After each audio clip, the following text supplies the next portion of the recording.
Selamat berjumpa kembali. Salam untuk kita semua. Semoga kita semua dalam keadaan sehat walafiat. Pada kesempatan ini saya mau berbagi renungan singkat tentang Injil Lukas bab 11 ayat 14 sampai dengan ayat 23. Dalam Injil ini dikisahkan bahwa Yesus berbuat baik menyembuhkan seorang bisu yang sudah lama tertekan dengan kebisuannya. Yang berikut bahwa orang-orang mengkritik Yesus bahwa dia menyembuhkan orang bisu itu dengan kekuatan jahat atau kekuatan setan. Yang ketiga itu Yesus menjawab kritikan itu dengan mengatakan, siapa yang tidak mengikuti aku melawan aku. Baik, perbuatan baik, kritik, dan jawaban Yesus.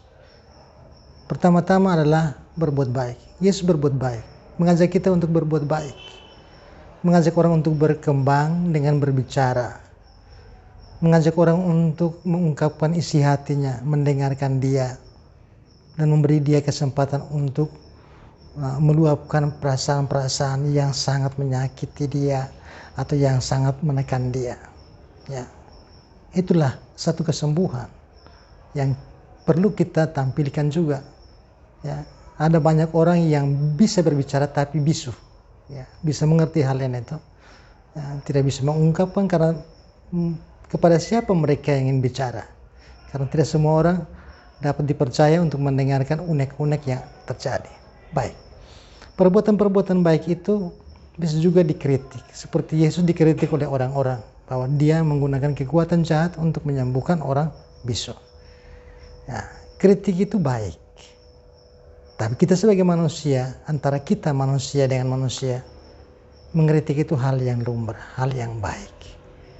Dalam hal ini, mengkritik untuk membangun. Tapi mengkritik karena jengkel, karena amarah, karena benci, itu bukan kritikan yang baik. Nah, tapi ini dalam Injil, kita melihat bahwa Yesus adalah Tuhan. Jadi untuk mengkritik Tuhan adalah hal yang aneh. Jadi kita sebagai umat manusia yang lemah, yang bukan Tuhan, tidak boleh mengkritik Tuhan, ya, dengan cara kita. Yesus melaksanakan segala sesuatu dengan baik, dengan kehendaknya, dengan caranya, bukan dengan cara kita. Karena cara kita adalah cara yang lemah, yang tidak lengkap, yang tidak sempurna. Oleh karena itu kita selalu berharap kepadanya. Ya, jangan mengkritik. Jangan karena doa-doa atau misa-misa yang kita buat atau kita panjatkan, intensi yang kita haturkan, lalu tidak ada perubahan, sepertinya kita punya intensi tidak terjawab, akhirnya kita mengkritik. Bahkan kita setelah keluar gereja mencari orang yang memiliki kekuatan-kekuatan khusus untuk menyelesaikan masalah kita. Kita sudah tidak berpasrah kepada Tuhan, kita tidak berharap kepada Tuhan, kita berharap kepada orang yang dalam tanda kutip seperti Tuhan kecil yang mempunyai kekuatan untuk menyelesaikan masalah. Sementara kita punya talenta, kemampuan yang Tuhan berikan, yang bisa juga lewat kebudayaan kita atau tradisi budaya kita yang mengajarkan kita untuk duduk baik-baik, berbicara, dan mengatur segala sesuatu dengan hati dan pikiran yang positif dan baik. Jadi saya pikir itu hal yang sangat mulia. Ya, itu juga hal yang bisa kita katakan perbuatan yang baik, seperti Yesus menyembuhkan orang bisu tadi. Baik. Yang berikut adalah Yesus menjawab kritikan dengan mengatakan, siapa yang tidak mengikuti aku melawan aku.